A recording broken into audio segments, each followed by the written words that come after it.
لله رب العالمين والصلاة والسلام الأطيبان الأشمان الأكملان على سيد الأنبياء والمرسلين نبينا ومولانا محمد بن عبد الله الأمين وعلى آله وأصحابه الطيبين الطاهرين إلى يوم الدين أما بعد. طلبہ عزیز بارک اللہ فیکم، تراجم میں بخاری شریف کے باب میں گزشتہ کل ہماری گفتگو چل رہی تھی بحمد اللہ تعالی. اصل میں بخاری شریف میں تراجم ابواب کا سمجھنا ہی حل کتاب کے لیے ضروری ہے. بخاری کا کمال اس کے تراجم ہے، بلکہ یہ کہہ لیجئے، آج میں ایک تعبیر آپ کو سنا کر حقیقت بیانی سے کام لیتا ہوں کہ آدمی کو مجتہدانہ اور مستنبطانہ شان پیدا کرنی ہو تو اس کے لیے ضروری ہے کہ وہ بخاری شریف کے تراجم ابواب کو سمجھے. استدلال کی صلاحیت، استدلال کی قوت، بلکہ استدلال کا طریقہ سمجھنا ہو. استدلال سے بڑھ کر آگے ایک لفظ بولا جائے گا، استنباط کی شان پیدا کرنی ہو جو خال خال بفضل اللہ بعضوں کو میسر ہوتی ہے، تو اس کے لیے تراجم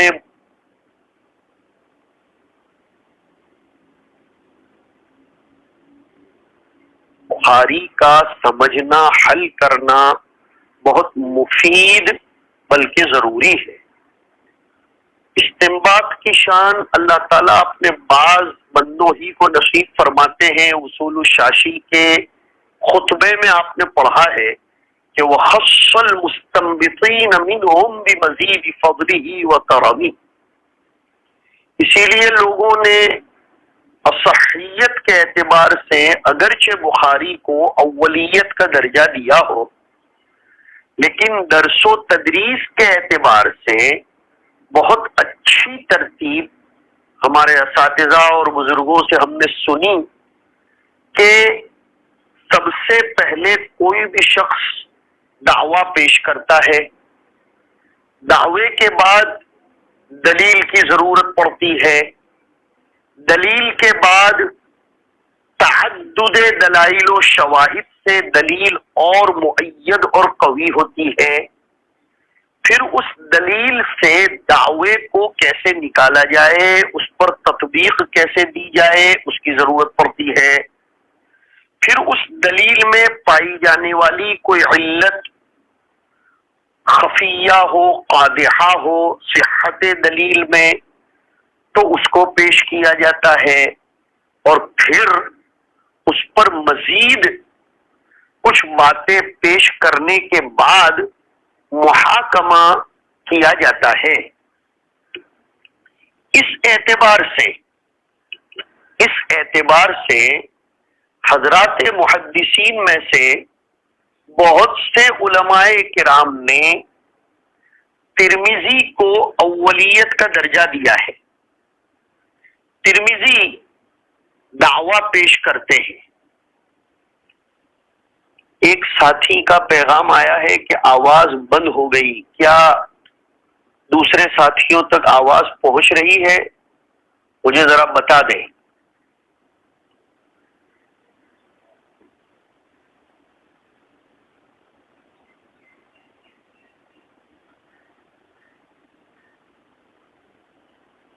کوئی اور ایک دو ساتھی بتا دے کہ آواز پہنچ تو رہی ہے.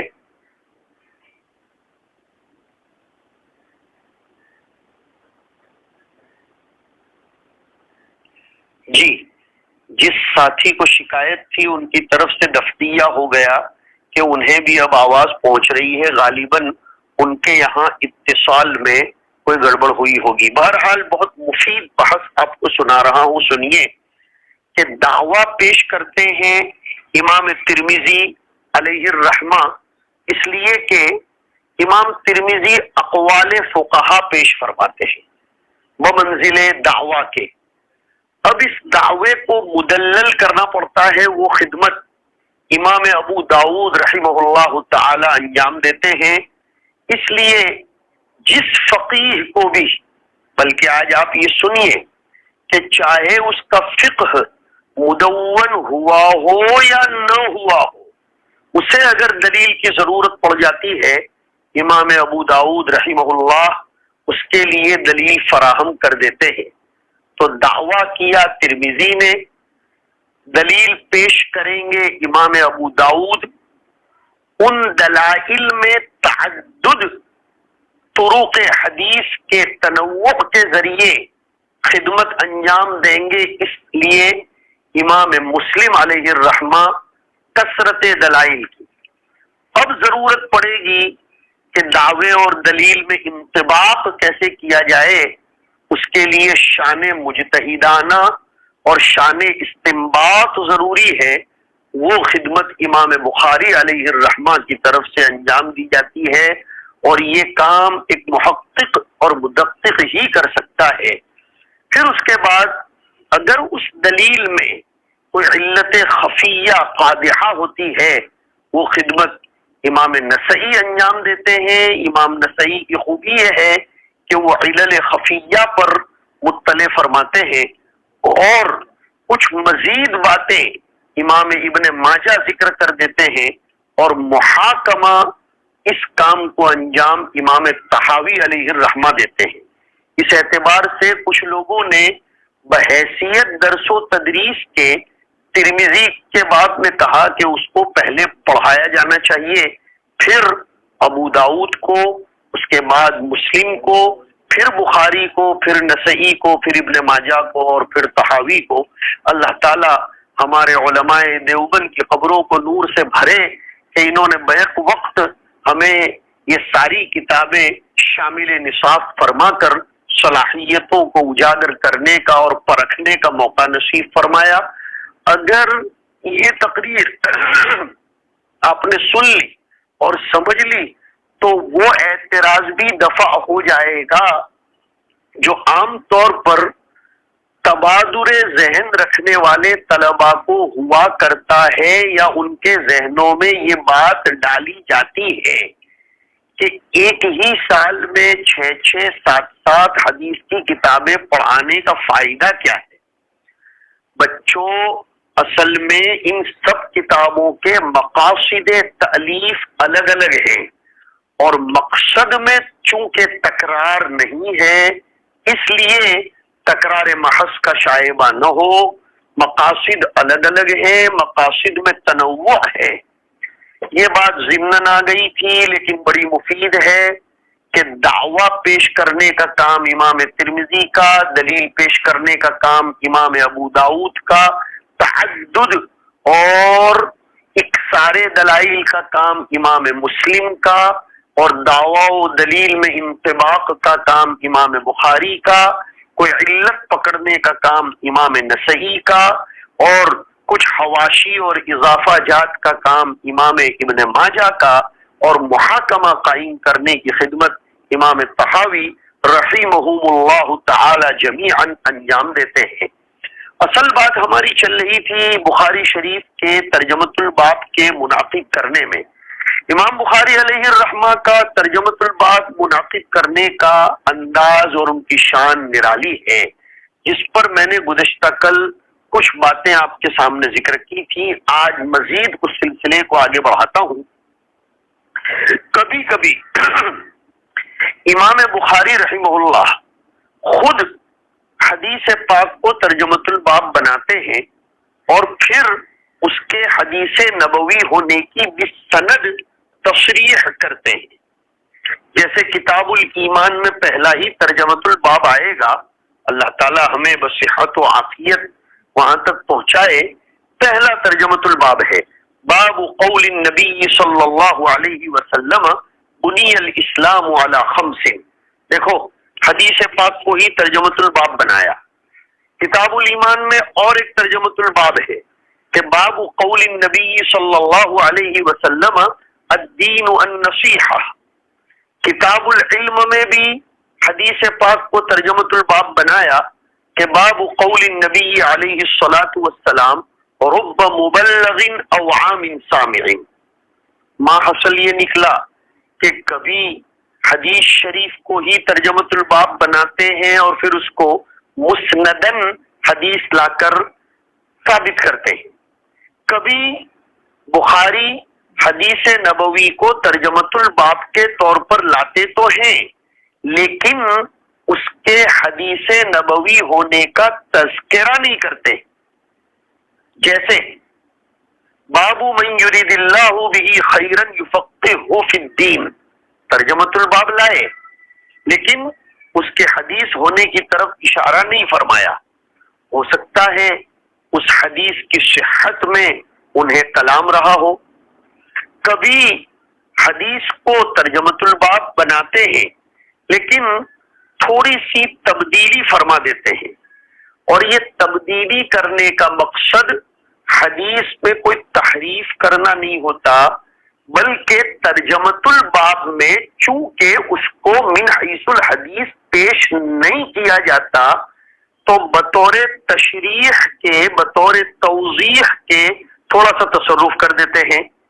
جیسے کتاب العلم میں آئے گا کہ ما کان النبی صلی اللہ علیہ وسلم یتخولهم بالموعظۃ والعلم، باب ما کان النبی صلی اللہ علیہ وسلم یتخولهم بالموعظۃ والعلم، کہ حضور صلی اللہ علیہ وسلم صحابہ کرام کا خیال رکھتے تھے واعظ و نصیحت اور علم کی مجالس میں۔ حدیث میں اصل میں آیا ہے کراہت السعامتی، ان کے عاجز ہو جانے، ملال اور تھک جانے کے ڈر سے امام بخاری نے سعامت کی تفسیر کئی لا ينفروا سے کر دی تاکہ انہیں نفرت نہ ہو اور وہ بدک نہ جائیں۔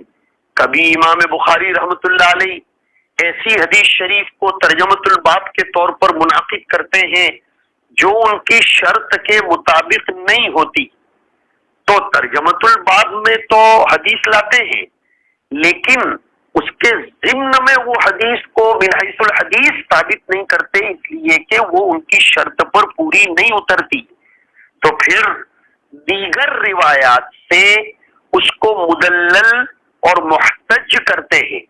جیسے وضو کے ابواب میں آیا باب ما جاء لا تقبل الصلاۃ بغیر طہور، زکات میں آیا باب ما جاء لا تقبل الصدقۃ من غلول۔ یہ ایک ہی روایت کے دو اجزاء ہیں، مسلم شریف میں بھی ہے، ترمذی میں بھی ہے، ابو داؤد میں بھی ہے۔ امام بخاری رحمۃ اللہ علیہ نے ان میں سے ایک جز پر کتاب الوضو میں اور دوسرے پر کتاب الزکات میں ترجمۃ الباب قائم کیا۔ اسی طرح کتاب الصلاۃ میں ایک ترجمۃ الباب ہے اذا اقیمت الصلاۃ فلا صلاۃ الا المکتوبہ، یہ مسلم کی روایت ہے، اس پر انہوں نے یہ ترجمۃ الباب قائم کیا۔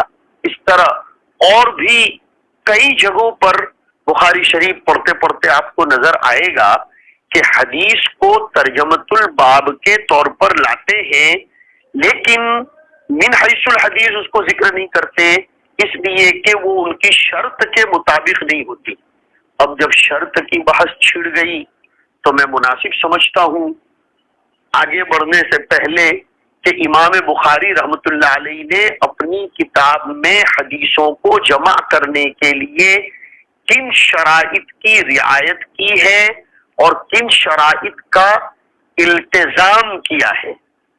بخاری شریف کے پڑھنے پڑھانے والوں اور بالاستیعاب اس میں غور کرنے والوں نے امام بخاری رحمۃ اللہ علیہ کی اپنی کتاب میں من حیث الحدیث روایات لانے کی کچھ شرائط طے کی ہیں جنہیں شروط بخاری کا نام دیا جائے گا۔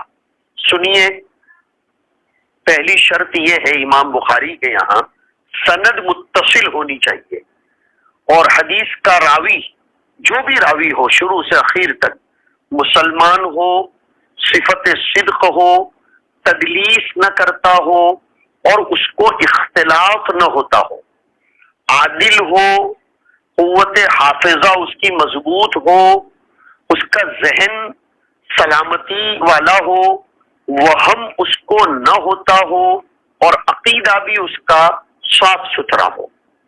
یہ ایک شرط ہوئی.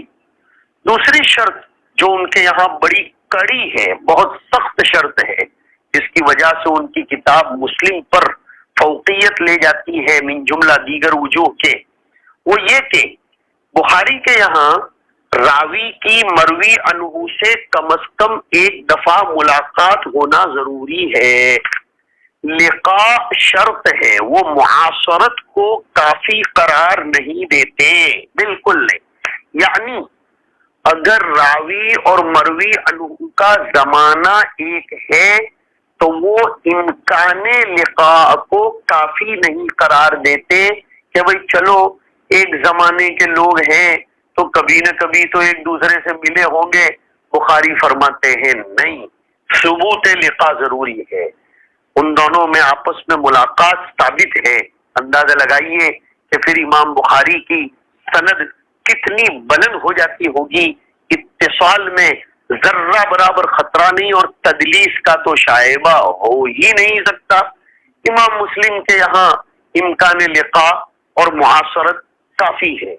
تیسری شرط امام بخاری علیہ الرحمہ کے یہاں یہ ہے کہ حدیث کے راوی ایسے ہونے چاہیے جن کا حافظہ متقن ہو، حفظ اور اتقان ضبط مضبوط ہو، اور انہوں نے اپنے شیخ کی لمبی صحبت پائی ہو. یعنی قوی الضبط کثیر الملازمت. میں نے طبقہ روات کی طرف اشارہ کرتے ہوئے یہ اصطلاح سنائی تھی. یہ الگ بات ہے کہ بخاری کبھی کبھی ایسے راویوں سے بھی حدیث لے آتے ہیں جنہوں نے لمبی صحبت اختیار نہ کی ہو، کبھی کبھی، لیکن ورنہ عمومی شرط تو وہی ہے کہ راوی کا مروی عنہ سے طویل زمانے تک صحبت اختیار کیا ہوا ہونا چاہیے. حفظ اور اتقان یہ ان کے یہاں ضروری ہے، اور ساتھ میں کثرت صحبت.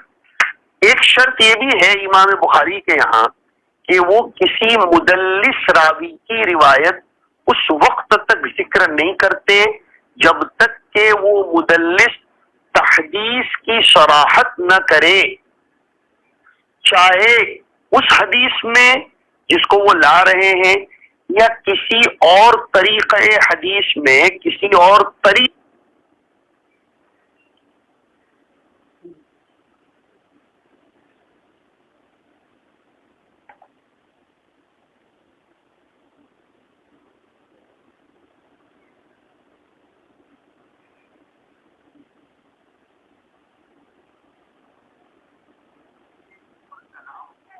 تو اس کی وہ روایت نہیں لیتے جس پر نکیر کی گئی ہو. متکلم فی راوی کی روایت کبھی لے آئیں، لیکن ایسی روایت تو اس کی نہیں لاتے جس پر نکیر اور کلام کیا گیا ہو. اس کی وجہ آپ سمجھ سکتے ہیں کہ ہو سکتا ہے وہ راوی متکلم فی ہو لیکن امام بخاری کے یہاں متکلم فی نہ ہو، اور اس کی وہی روایت لاتے ہیں جس روایت پر نکیر نہ کی گئی ہو. اور اگر راوی میں کسی قسم کا قصور ہے اور وہ روایت دوسرے طریق سے بھی مروی ہے جس سے قصور کی تلافی اور تدارک ہو جاتا ہے، تو ایسی حدیث بھی امام بخاری رحمۃ اللہ علیہ لے آتے ہیں. یہ کچھ شرائط ہیں جو بزرگوں نے لکھی ہیں. اس کے ضمن میں آپ کو یہ بھی سناتا چلوں کہ بخاری شریف کی خصوصیات کیا ہے. پھر ہم دوبارہ اپنے اصل کلام پر آ جائیں گے ابھی تھوڑی دیر میں کہ بخاری کے تراجم ابواب، لیکن درمیان میں طردن للباب استطرادن اور تتمۃ للنفع یہ کہہ رہے ہیں کہ بخاری شریف کی خصوصیات کیا ہے. آپ نے اب تک کی تقریر سے اتنا تو اندازہ لگا ہی لیا کہ سب سے اہم خصوصیت اس کے تراجم ابواب ہے. تراجم ابواب میں وہ نادر ہیں، عدیم النظیر ہیں. ان جیسے تراجم ابواب نہ کسی نے پیش کیے اور نہ کوئی پیش کر سکتا ہے. تو ایک خصوصیت تو یہ ہوئی. دوسری خصوصیت بخاری کی یہ ہے کہ وہ احکام فقہیہ کو ثابت کرنے کے لیے تراجم میں بکثرت آیات قرآنیہ کو لے آتے ہیں۔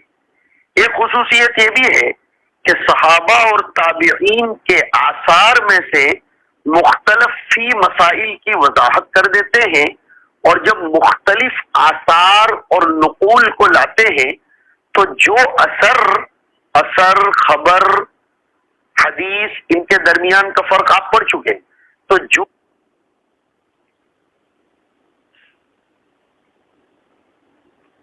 اثر امام بخاری کے یہاں راجح ہوتا ہے اس کو پہلے بیان کر دیتے ہیں۔ ایک خصوصیت یہ بھی ہے کہ امام بخاری نے اپنی پوری جامع میں کوئی حدیث ایسی ذکر نہیں فرمائی جس کو انہوں نے اپنے استاد سے مکاتبتاً لیا ہو۔ حدیث لینے کے جو الگ الگ طریقے ہیں، مناولہ، تحدیث، سماع، عرض علی الشیخ، مکاتبہ، اجازہ، یہ سب آپ کو دھیان میں ہے۔ تو امام بخاری اپنی کتاب میں کوئی روایت ایسی نہیں لائے جو انہوں نے اپنے استاد سے مکاتبتاً لی ہو۔ ہاں، کتاب الایمان والنذور میں ایک روایت کے تحت کہتے ہیں کہ کتب الیہ محمد بن بشار، سند کے درمیان مکاتبت بیچ میں آ جائے یہ بات الگ ہے، وہ امام بخاری کی طرف سے نہیں ہے بلکہ وہ دوسرے راویوں کی طرف سے ہے۔ ورنہ ابو داؤد شریف وغیرہ پڑھتے پڑھتے آپ کو خود امام ابو داؤد یہ کہتے ہوئے نظر آئیں گے کہ قال ابو داؤد کتب الی عمرو بن الحریث، کتب الی فلان، لیکن بخاری نے خود سے کبھی یہ نہیں کہا کہ کتب الی فلان۔ پتہ چلا کہ انہوں نے مکاتبت والے طریقے پر اکتفا نہیں فرمایا۔ ایک خصوصیت یہ بھی ہے کہ بخاری بدء الحکم کا بھی ذکر کر دیتے ہیں کہ بھئی فلاں حکم اس کا آغاز کب ہوا، جیسے کتاب کے شروع میں ہی ہے کیف کان بدء الوحی الی رسول اللہ صلی اللہ علیہ وسلم، اور جیسے آئے گا کتاب الطہارت میں حیض کی ابتدا کیسے ہوئی، بدء الاذان کی صراحت فرمائیں گے، اور باب بدء الخلق میں بدء الخلق کا ذکر فرما کر یہ بتلانا چاہتے ہیں کہ یہ حکم کب شروع ہوا، کیسے شروع ہوا۔ یہ امام بخاری رحمۃ اللہ علیہ کا عظیم کام ہوتا ہے۔ ایک خصوصیت یہ بھی ہے بخاری کی کہ وہ استحلال ابتدا کا اور حسن اختتام یا مقصد یعنی اختتام کی طرف بھی اشارہ کر دیتے ہیں۔ جی، ہر کتاب کے اخیر میں امام بخاری ایسی روایت لے آتے ہیں جس سے سمجھ میں آئے کہ یہ کتاب اب ختم ہونے والی ہے۔ کتاب سے مراد کتاب الطہارت، کتاب الایمان، کتاب الصلاۃ وغیرہ وغیرہ۔ ہر کتاب کے اخیر میں امام بخاری رحمۃ اللہ علیہ ایسا کوئی لفظ لے آتے ہیں جس سے اس کتاب کے اختتام کی طرف اشارہ ہو جاتا ہے۔ حضرت الاستاذ سندی و شیخی حضرت مولانا ابرار احمد صاحب نور اللہ مرقدہ، جن سے ہم نے بخاری شریف کی جلد اول پڑھی تھی، حضرت اپنے درس میں بہت ڈٹ کر اس بات کی وضاحت فرماتے تھے کہ دیکھو یہ لفظ وہ ہے جس سے اب امام بخاری اپنی کتاب کو ختم کرنا چاہتے ہیں اور انسانی زندگی کے ختم ہونے کو بھی یاد دلاتے ہیں۔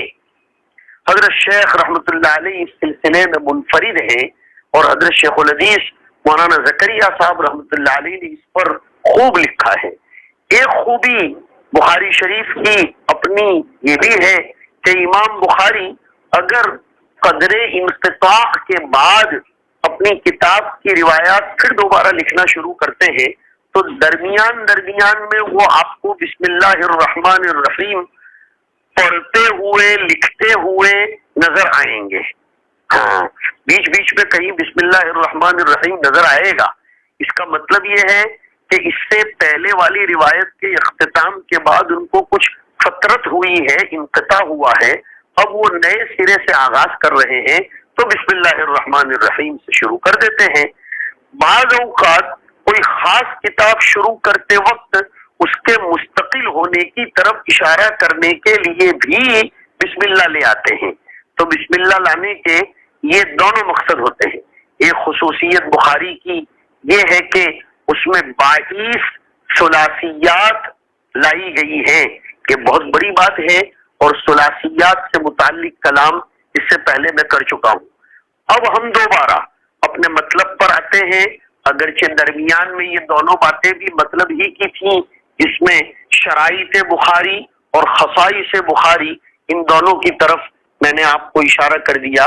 تراجم ابواب پر آتے ہیں، کئی جگہوں پر امام بخاری رحمۃ اللہ علیہ اپنے الفاظ سے ترجمۃ الباب قائم کرتے ہیں اور اس میں ابہام قائم کر دیتے ہیں، ابہام چھوڑ دیتے ہیں۔ اب اس ابہام کی بہت سی وجہ ہے، کبھی دلائل کے درمیان تعارض ہوتا ہے نا، تو پھر وہ ترجمۃ الباب مبہم رکھتے ہیں، جیسے باب ما جاء فی قاتل النفس، اس کا ترجمۃ الباب مبہم کیا۔ ابہام کی وجہ یہ ہے کہ بعض حدیثوں سے پتہ چلتا ہے کہ خودکشی کرنے والا ہمیشہ جہنم میں جائے گا، اور دوسرے بہت سے دلائل سے پتہ چلتا ہے کہ گناہ کبیرہ کا مرتکب خلود فی النار کا مستحق نہیں بنتا، تو خودکشی ایک گناہ کبیرہ ہے، تو پھر شریعت کے اس اصل اور اصول کی روشنی میں وہ مخلد فی النار کیسے ہوگا؟ تو اب ادلہ میں تعارض ہوا کہ ایک طرف تو ایک روایت یہ کہہ رہی ہے کہ خودکشی کرنے والا یہ خلود فی النار کا مستحق بنے گا، اور مرتکب کبیرہ کے باب میں مطلقاً آیا کہ وہ خلود فی النار کا مستحق نہیں بنے گا، تو قاتل نفس بھی مرتکب کبیرہ ہے۔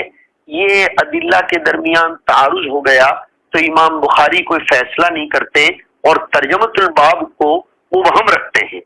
کبھی مبہم رکھتے ہیں توسع بتلانے کے لیے، جیسے باب ما یقرأ بعد التکبیر آیا ہے کتاب الصلاۃ میں، امام بخاری نے اس میں حضرت انس کی حدیث کو ذکر کی جس میں تکبیر کے بعد سورہ فاتحہ سے ابتدا کا تذکرہ ہے، اور ایک روایت سیدنا ابو ہریرہ رضی اللہ تعالیٰ عنہ کی لائے جس میں تکبیر کے بعد قراءت سے پہلے یہ دعا آئی ہے، اللہم باعد بینی وبین خطایایا کما باعدت بین المشرق والمغرب، اللہم نقنی من الخطایا کما ینقی الثوب الابیض من الدنس، اللہم اغسل خطایایا بالماء والثلج والبرد۔ یہ والی دعا آئی۔ اب اس میں اشارہ ہوتا ہے اس بات کی طرف کہ تکبیر کے بعد چاہے یہ دعا پڑھو یا ثنا پڑھو یا کچھ پڑھے بغیر بھی سورہ فاتحہ شروع کر دو، کام چل جائے گا۔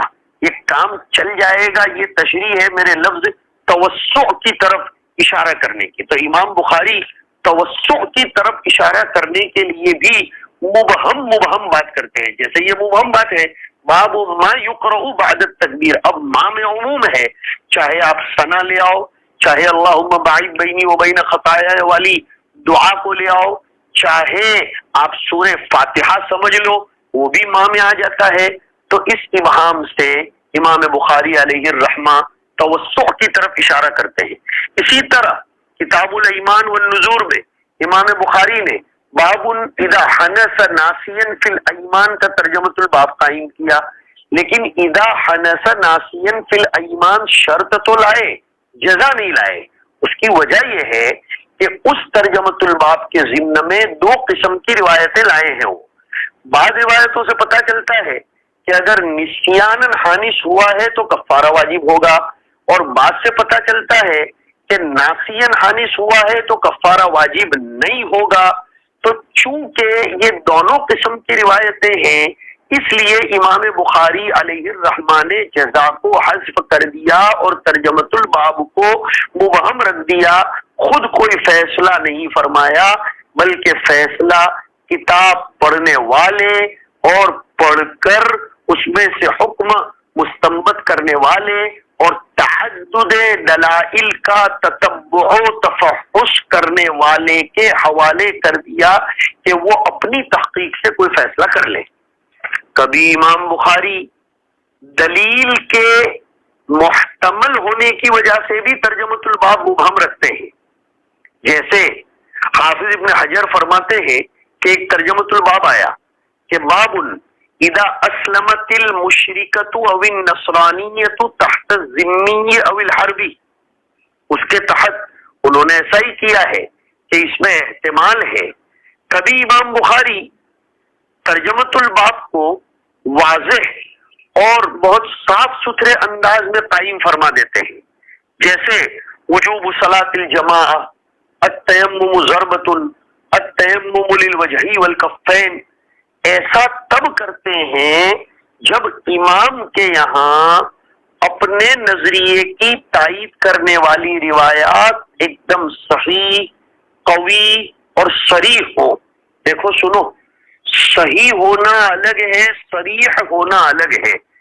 روایات صحیح ہو تو ضروری نہیں ہے کہ وہ مدعا پر صریح بھی ہو، اور اس کا عکس کبھی روایت صریح ہوتی ہے لیکن صحیح نہیں ہوتی. تو امام بخاری کے یہاں روایات تو سب کے سب صحیح ہیں، لیکن ان کے دعوے پر اگر وہ صریح نہیں ہوتی دلالت کے اعتبار سے تو وہ ترجمۃ الباب کو واضح انداز میں قائم نہیں کرتے. لیکن اگر کوئی روایت صحیح بھی ہو اور امام بخاری کے نظریہ اور ان کے مدلول پر صراحتاً دلالت کرتی ہو تو بخاری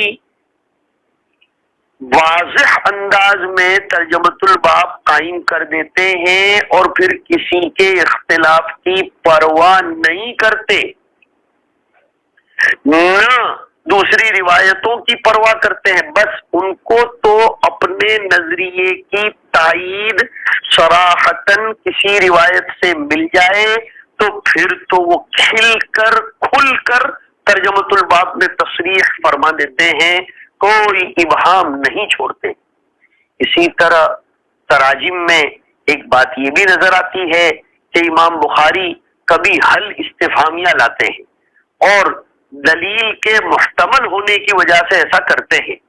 کتاب التیمم میں جیسے ایک ترجمۃ الباب آیا، حل ینفخ فی یدیہ، یعنی حل ینفخ المتیمم فی یدیہ، یہ ترجمہ قائم کیا. اور روایت جو نقل کی ہے اس میں ہے فضرب النبی صلی اللہ علیہ وسلم بکفیہ الارض ونفخ فیہما. آپ کا فعل دیکھو اس میں ہے روایت میں کہ وہ نفخ فیہما، لیکن اس میں یہ بھی تو احتمال ہے کہ مٹی کے ساتھ کوئی تنکا آ گیا ہو تو اس کو اڑانے کے لیے نفخ کیا ہو، اور یہ بھی احتمال ہے کہ تیمم کی سنت کے طور پر نفخ کیا ہو. اس لیے امام بخاری نے استفہام کے طور پر ترجمۃ الباب قائم کیا کہ حل ینفخ فی یدیہ. کبھی امام بخاری استفہام کے ساتھ ترجمۃ الباب لاتے ہیں اور روایات اور آثار کے ذریعے پھر اس استفہام اور اپنے قائم کردہ سوال کا جواب دیتے ہیں. جیسے حل یسافر بالجاریہ یا حل یسافر بالجاریہ، یہ ترجمۃ الباب قائم کیا اور روایت کے ذریعے اس کے جواز کو بیان فرمایا. کبھی امام بخاری تفصیل بتلانے کے لیے بھی استفہام والا ترجمۃ الباب لاتے ہیں، جیسے باب حل یمزمز من اللبن یا حل یمزمز الرجل من اللبن. امام بخاری نے روایت ذکر کی کہ ان رسول اللہ صلی اللہ علیہ وسلم شریب لبنا فمزمز وقال ان له دسما، کہ حضور نے دودھ پیا، شوق فرمایا، پھر آپ نے کلی فرمائی اور ارشاد فرمایا کہ اس میں چکناہٹ ہے. تو بتلانا مقصود یہ ہے کہ دودھ پینے کے بعد اگر منہ میں چکناہٹ کا اثر ہو تو کلی کرے، اور لعاب دہن کی بنا پر اگر چکناہٹ ختم ہو گئی ہو تو پھر کلی کرنے کی ضرورت نہیں ہے. بطور لطیفے کے ہمارے زمانے میں جو دودھ ملتا ہے پانی والا نعوذ باللہ، تو پھر اس میں تو چکناہٹ کا سوال ہی نہیں ہے. تو امام بخاری تفصیل کی طرف اشارہ کرنے کے لیے بھی کبھی ترجمۃ الباب کو بطور استفہام کے لے آتے ہیں.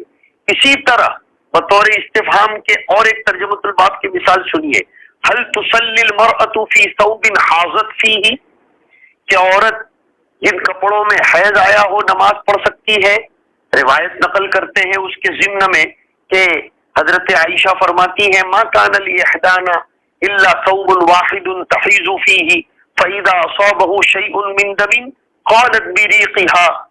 اور پھر یہ فرماتی ہے کہ ہمارے پاس اتنے کپڑے تو ہوتے نہیں تھے جس کپڑے میں حیض کا زمانہ گزارا جاتا، الگ سے کپڑے ہر ایک کے پاس تو نہیں ہوتے تھے، الا ماشاءاللہ بعض روایتوں میں اس کی تصریح بھی ملتی ہے کہ اکا دکا تھے۔ اب اگر اس کپڑے پر کوئی معمولی نجاست لگ جاتی تو اس کو زائل کر کے اس میں نماز پڑھ لیا کرتے تھے۔ امام بخاری اپنے ترجمۃ الباب میں تفصیل کی طرف اشارہ فرما رہے ہیں کہ اگر کوئی کپڑا دوسرا نہ ہو تو اس کپڑے کو جس میں حیض کا زمانہ گزر رہا ہے نماز کے وقت استعمال کرنے میں حرج نہیں ہے، بس شرط رہے گی کہ نجاست نہ ہو۔ اسی طرح اور بھی بہت سے حل کے ذریعے، استفہام کے ذریعے امام بخاری نے تراجم ابواب قائم کیے ہیں، بہت سونے۔ ایک بات یہ بھی لکھی ہے کہ حل کے ذریعے قائم کیا جانے والا ترجمۃ الباب بمنزل استفتاء کے ہوتا ہے، اور اس کے ضمن میں لائی جانے والی روایت بمنزل افتاء کے ہوتی ہے۔ کبھی امام بخاری ترجمۃ الباب میں کہتے ہیں من قال کذا ومن فعل کذا، اس قسم کا ترجمۃ الباب لاتے ہیں، اس میں ان کے مد نظر بہت سی وجوہ ہوتی ہے، کبھی عموم حکم کی طرف اشارہ کرنے کے لیے، کبھی مسلک مختار کو بیان کرنے کے لیے، کبھی یہ بتلانے کے لیے کہ یہ بات اخلاق و آداب کے قبیل کی ہے، اور کبھی کبھی امام بخاری علیہ الرحمہ تاریخی واقعات کو بیان کرنے کے لیے بھی ترجمۃ الباب لاتے ہیں۔ اب یہ بھی سنیے کہ کبھی کبھی امام بخاری ایسے تراجم ابواب لاتے ہیں جن میں کوئی فائدہ نظر نہیں آتا، کبھی ایسا ہوگا لیکن حقیقت میں اس میں فائدہ ہوتا ہے۔ جیسے ایک ترجمۃ الباب لائے کہ کیا انسان ایسا کہہ سکتا ہے کہ فاتتنا الصلاۃ، وہاں ترجمۃ الباب ہے باب قول الرجل فاتتنا الصلاۃ۔ اب بظاہر ایسا لگتا ہے کہ اس ترجمۃ الباب کا کیا فائدہ کہ ایسا کہنا کہ ہماری نماز چھوٹ گئی۔ امام بخاری اصل میں یہ کہہ کر ان لوگوں کا رد کرنا چاہتے ہیں جو فوت کی نسبت صلاۃ کی طرف بے ادبی سمجھتے ہیں کہ فاتت کی نسبت صلاۃ کی طرف نہیں کی جانی چاہیے۔ امام بخاری بابو قول الرجل فاتتنا الصلاۃ قائم کر کے اس کی تردید کر کے اس کے جواز کو ثابت کرتے ہیں، اور امام بخاری کبھی کبھی اشکال دور کرنے کے لیے بھی ترجمۃ الباب قائم کرتے ہیں، جیسے باب ترک الحائض الصوم، حائضہ کو ترک صلاۃ ترک صوم دونوں کے لیے کہا گیا ہے۔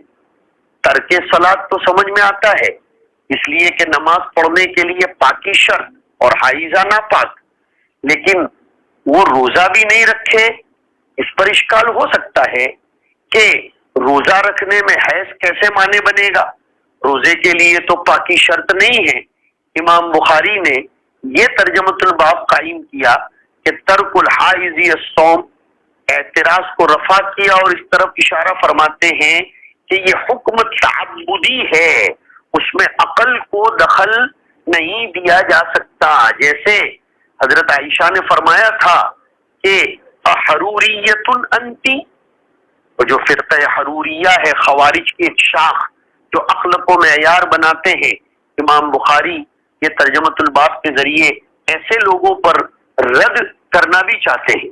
اور کبھی کبھی امام بخاری رحمۃ اللہ علیہ جمع بین الروایات کے لیے بھی ترجمۃ الباب لے آتے ہیں، جیسے لا تستقبل القبلة بغائط او بول الا عند البناء جدار او نحوه۔ حضرت ابو ایوب انصاری کی روایت میں مشکات شریف میں آپ نے پڑھا کہ بوقت قضاء حاجت استقبال و استدبار کعبہ کا دونوں ممنوع۔ ابن عمر کی روایت میں جدار کی موجودگی میں استدبار کرنا ثابت، اور امام بخاری نے یہ ترجمۃ الباب قائم کر کے دونوں حدیثوں میں تصدیق دے دی کہ ابو ایوب انصاری کی روایت میں جو مطلقاً ممانعت آئی اس کو محمول کر لو اس پر کہ کوئی حائل اگر قضاء حاجت کرنے والے اور قبلے کے درمیان نہ ہو تو پھر استقبال مطلقاً ممنوع ہے، اور ابن عمر کی روایت کو محمول کر لو اس پر جبکہ حائل موجود ہو۔ اس طرح اور بھی ایک مثال کے ذریعے اس کو سمجھو، یہ بہت اچھی بحث ہے کہ بخاری ترجمۃ الباب میں تعارض روایات کو دفع کرتے ہیں۔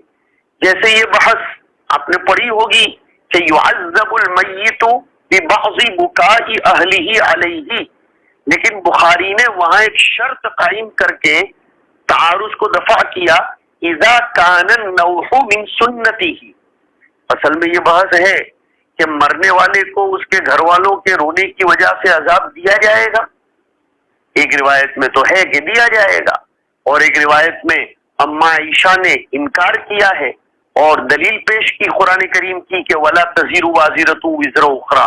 بخاری نے قید لگا دی، باب قول النبی صلی اللہ علیہ وسلم يعذب المیت ببعض بکاء اہلہ علیہ، قید کیا لگائی؟ اذا کان النوح من سنتہ، کہ جب میت کی عادت نوحہ کرنے کی ہو تو اس کو عذاب دیا جائے گا اس کے نوحہ کرنے کی وجہ سے، اور اگر اس کی عادت نوحہ کرنے کی نہ ہو تو حضرت عائشہ والی روایت کو سمجھا جائے گا۔ کبھی امام بخاری رحمۃ اللہ علیہ ایسی روایت کی طرف بھی اشارہ کر دیتے ہیں جو بخاری میں مذکور نہ ہو لیکن اس سے اپنا مدعا ثابت کرتے ہیں، جیسے باب دلک المرأة نفسها اذا تطہرت من المحیض وكيف تغتسل وتأخذ فرصة ممسكة فتتبع بها اثر الدم۔ اس کے تحت غسل کا تو تذکرہ ہے، دلک کا تذکرہ نہیں ہے، لیکن مسلم کی روایت میں دلک کا تذکرہ ہے، تو اب کہیں گے امام بخاری نے ترجمۃ الباب کو ثابت کرنے کے لیے مسلم کی روایت کی طرف اشارہ کر دیا۔ کبھی کبھی امام بخاری روایات متخالفہ کو ذکر فرماتے ہیں اور اشارے اس طرف کر دیتے ہیں کہ یہ مسئلہ مختلف فیہا ہے۔ کبھی ترجمہ مقید لاتے ہیں، روایت میں اطلاق ہوتا ہے، تو پھر وہاں پڑھنے والے طالب کو شک ہو جاتا ہے کہ ترجمہ مقید ہے، روایت مطلق ہے۔ وہاں مقصد یہ ہوتا ہے کہ روایت میں ترجمے کی قید ملحوظ ہے، اس کا اطلاق مراد نہیں ہے۔ اس کو مثال سے سمجھو، باب السفرۃ والقدرۃ فی غیر ایام الحیض، چھوٹے کاف سے، اس ترجمے میں فی غیر ایام الحیض کی قید ہے، جبکہ حدیث میں یوں آیا کہ کنا لا نعد القدرۃ والسفرۃ شیئا۔ امام بخاری نے اپنے ترجمۃ الباب سے بتا دیا کہ حیض کے دنوں میں یلو یا مٹیالہ رنگ حیض شمار کیا جائے گا، اور روایت میں جو آیا کہ کنا لا نعد، تو اس کا مطلب غیر ایام حیض ہے۔ کبھی ترجمہ مطلق ہوتا ہے اور روایت مقید ہوتی ہے، اوپر کا برعکس۔ امام بخاری اس طرف اشارہ کرتے ہیں کہ روایت میں جو قید مذکور ہے وہ اتفاقی ہے، واقعی ہے، اکثری ہے، احترازی نہیں ہے، اس لیے حکم بھی مطلق رہے گا۔ جیسے باب الجمع فی السفر بین المغرب والعشاء، یہ ترجمہ مطلق لائے، اس کا مطلب تو یہ ہے کہ مغرب و عشاء کے درمیان مطلقاً جمع کر سکتے ہیں، لیکن اس میں روایت جو آئی اس میں شرط ہے کہ کان النبی صلی اللہ علیہ وسلم یجمع بین المغرب والعشاء اذا جد به السیر۔ دیکھو جمع بین الصلاتین کے لیے قید آئی اذا جد به السیر۔ امام بخاری نے ترجمے میں یہ شرط ذکر نہیں کی اور اپنے نظریے کی طرف اشارہ کر دیا کہ میرے یہاں جمع بین الصلاتین فی السفر مطلقاً جائز ہے، اذا جد به السیر کی قید یہ واقعی اکثری ہے، احترازی نہیں ہے۔ کبھی ترجمۃ الباب خاص لاتے ہیں، اس کے تحت روایت عام ہوتی ہے، اشارہ اس طرف کرتے ہیں کہ روایت کا عموم اس کا اعتبار نہیں۔ کبھی ترجمۃ الباب عام ہوتا ہے، روایت خاص لاتے ہیں، اس طرف اشارہ کرنے کے لیے کہ العبرۃ بعموم اللفظ، کہ روایت کی خصوصیت ملحوظ نہیں ہے، حکم عام ہے۔ کبھی ترجمۃ الباب شرط کے ساتھ ذکر کرتے ہیں اور اس کا جواب بھی ترجمۃ الباب میں دے دیتے ہیں، جیسے اذا وکل المسلم حربیا فی دار الحرب او فی دار الاسلام، شرط کی جزا بھی ترجمۃ الباب میں لے آئے، جاز، یہ ترجمہ واضح ہے، لیکن میں نے اوپر ذکر کیا کہ کبھی ترجمۃ الباب میں شرط کو ذکر کر کے اس کا جواب ترجمۃ الباب میں نہیں دیتے، بلکہ جواب مجتہد کے اجتہاد پر چھوڑ دیتے ہیں۔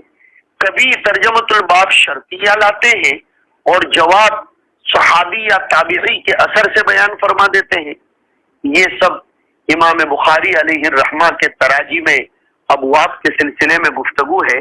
اب ہم آگے اس سلسلے کلام کو تھوڑا سا بڑھائیں گے اور اس کے بعد انشاءاللہ بہت جلد کتاب کا آغاز حضرت الاستاذ مولانا یوسف صاحب دامت برکاتہم العالیہ ومتعنا اللہ بفیوضہ وحیاتہ وصحتہ سے کروا کر شاید اب آپ کو زیادہ سے زیادہ 2-1 دن کی زحمت دی جائے گی یا زحمت دی جائے گی اس بخاری شریف